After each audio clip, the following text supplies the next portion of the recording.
Proyecto Integrador, la independencia, el porfiriato y la Revolución Mexicana. En este video explicaremos tres de los acontecimientos más importantes para la historia de México, los cuales tienen un impacto hasta el día de hoy de una manera u otra, ya que nos permiten vivir la manera en la que vivimos actualmente.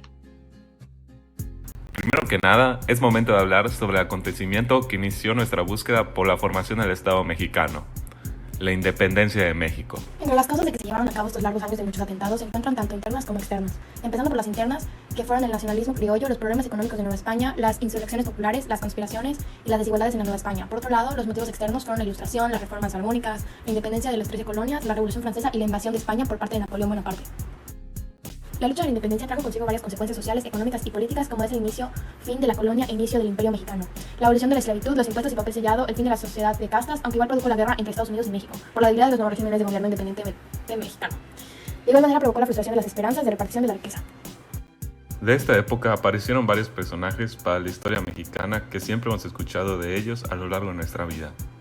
Los principales de la independencia de México son Miguel Hidalgo y Costilla, considerado el padre de la patria y precursor de la independencia en México. Este cura fue el encargado de realizar el Grito de Dolores una madrugada del 16 de septiembre de 1810 y comandó de manera militar y política la primera parte de la independencia. José María Morelos y Pavón. También sacerdote, Morelos se sumó a la batalla de independencia con Hidalgo y fue designado como jefe insurgente en el sur de México, logrando varias conquistas durante la segunda parte de la independencia. Presentó su famoso documento Sentimientos de la Nación, que dio pie a la Constitución de Apatzinga. Josefa Ortiz de Domínguez, la mujer más importante en la independencia de México. Junto a su esposo Miguel Domínguez participaron en la conspiración de Querétaro, que terminó por ser descubierta y provocó el grito. Ignacio Allende, militar de la Nueva España. Allende se sumó a las conspiraciones de Querétaro y luchó junto a Miguel Hidalgo en las primeras batallas de independencia. Juan Aldama, el hombre de confianza y amigo de Ignacio Allende, parte de la conspiración de Querétaro e integrante del ejército insurgente en su primera etapa con Miguel Hidalgo. Su hermano Ignacio y sus tíos Mariano y Antonio también lucharon por la libertad de México. Vicente Guerrero. Históricamente se ve a Vicente Guerrero como el continuador de las ideas de Hidalgo y Morelos. Guerrero se unió a la batalla desde 1810 y con las muertes de Hidalgo y Allende en 1811 y Morelos en 1815, él decidió continuar la batalla. Agustín Iturbide. Iturbide era un soldado del ejército realista y eventualmente llegó a ser comandante de este grupo, luchando contra el ejército insurgente de Morelos y después de Guerrero. Sorpresivamente cambió su postura y le ofreció una alianza a Guerrero con el abrazo de Acatempan y Plan de Igual, donde apoyó la liberación de las tierras por parte de los españoles y se consumó la independencia. Su verdadero plan era acabar con la monarquía española para comenzar la suya y proclamar el primer imperio mexicano. Podemos considerar que la independencia tuvo la principal aportación al Estado mexicano moderno de ser un país independiente. Este hecho nos permitió y permite hasta hoy en día manejar nuestros productos y servicios a beneficio económico del país. Este suceso, como partícipe en la conformación del Estado mexicano moderno, aportó otras cosas de igual manera en realización a las libertades económicas y sociales. El gran impacto que consiguió la lucha de la independencia entre la sociedad de la Nueva España se debió sobre todo a que incluyó la abolición de la esclavitud y al integrar a sectores de la sociedad oprimidos como indígenas, mestizos y castas. A continuación nos adentraremos en la dictadura más larga que ha tenido nuestro país, el porfiriato. El porfiriato fue un régimen gubernativo que de 1876 a 1911 encabezó Porfirio Díaz Mori, en el que México como país logró una estabilidad social, económica y política por primera vez desde que inició a ser un país independiente. Las causas de la instauración del porfiriato fueron la lucha contra la reelección de Sebastián Lerdo de Tejada y el triunfo de la Revolución de Tuxtepec, lanzada mediante el plan del mismo nombre. De igual manera, el descontento político al acaparar el poder de Juárez y Lerdo de Tejada durante la restauración de la República, donde levantaron voces contra el reeleccionismo, siendo esta la lucha el origen del nacimiento del porfiriato, y sería la misma lucha antirreeleccionista su sepultura. Las consecuencias del porfiriato son dependiendo del punto de vista con que se miren, buenas o malas. Buenos porque México entró a la modernidad en el ámbito económico mediante la apertura a la inversión en el país de capital extranjero. En lo político del país se estabilizó un gobierno permitiéndose generar riqueza, instauró los ferrocarriles. En el aspecto malo, esa modernidad terminó por oprimir más a los desprotegidos, los grandes capitales al amparo del gobierno despojaron de sus riquezas a sus legítimos sueños y a cambio les dieron miseria y hambre. Aunque se generaba riqueza, esta era repartida de forma injusta. Respecto respecto a los personajes importantes de este periodo, tenemos como antecedente a Benito Juárez, quien fue la inspiración de Porfirio Díaz para instaurar la política antirreeleccionista. Tenemos también a Sebastián Lerdo de Tejada, quien de igual manera fue inspiración para Porfirio Díaz, debido a que se pronunció contra la reelección de Lerdo para un nuevo periodo. Promulgó el plan de Tuxtepec y derrotó a sus fuerzas en la batalla de Tecoac.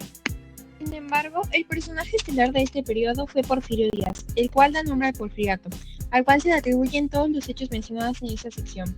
José de la Cruz Porfirio Díaz Mori fue un político militar y dictador mexicano. El tiempo que acumuló ejerciendo el cargo de presidente de México tuvo una extensión sin precedentes, llegando a los 30 años con 105 días. Podemos considerar que este periodo fue el que más aportó a la conformación del Estado mexicano moderno, ya que en él surgieron los antecedentes de la modernidad como la conocemos hoy en día, ya que durante la época del Porfiriato se tuvo como objetivo llevar al país a la modernidad, la cual se basó en promover la inversión extranjera y una creación amplia de la infraestructura, generando de esta forma que una gran parte de los ingresos fueran únicamente para la expansión de las vías ferrocarrileras, puesto que su construcción contribuiría a la mejora del mercado externo e interno. Sin duda, el Porfiriato tuvo un gran impacto en su época, ya que se logró considerables avances, sobre todo en el terreno económico, y alcanzó un auge material sin comparación en la historia. Este gran mejoramiento garantizó la larga paz porfiriana y el tenaz esfuerzo que hizo el gobierno para fomentar la riqueza nacional. Por último, vamos a hablar sobre la Revolución Mexicana. La Revolución Mexicana fue un conflicto armado que inició en 1910 como consecuencia del descontento popular hacia la dictadura de Porfirio Díaz. Es considerado el hecho histórico más importante de la historia de México del siglo XX. Para poder entender este suceso, primero tendremos que conocer las causas que generaron este acontecimiento. Las principales causas fueron la dictadura de Porfirio Díaz, el envejecimiento del sistema político, la desigualdad social y la concentración de la riqueza.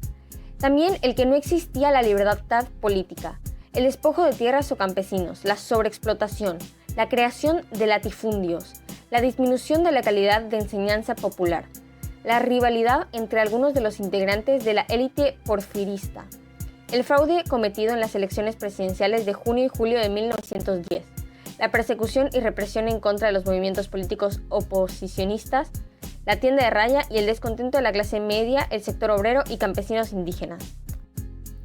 Ahora que ya conocemos varios de los factores y causas que generaron este suceso, hay que conocer las consecuencias que la revolución trajo. Para muchos, el final de la Revolución Mexicana se dio con la proclamación de la Constitución.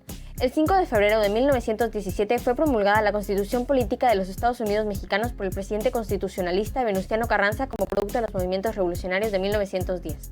La Constitución de 1917 fortaleció nuestro sistema político y garantizó los derechos sociales a las personas al incluir por primera vez en el mundo garantías sociales a una constitución, rompiendo los paradigmas liberales de las constituciones solo debían integrarse por la garantía del individuo y parte orgánica, lo que le otorgó el reconocimiento de la primera constitución social del siglo XX.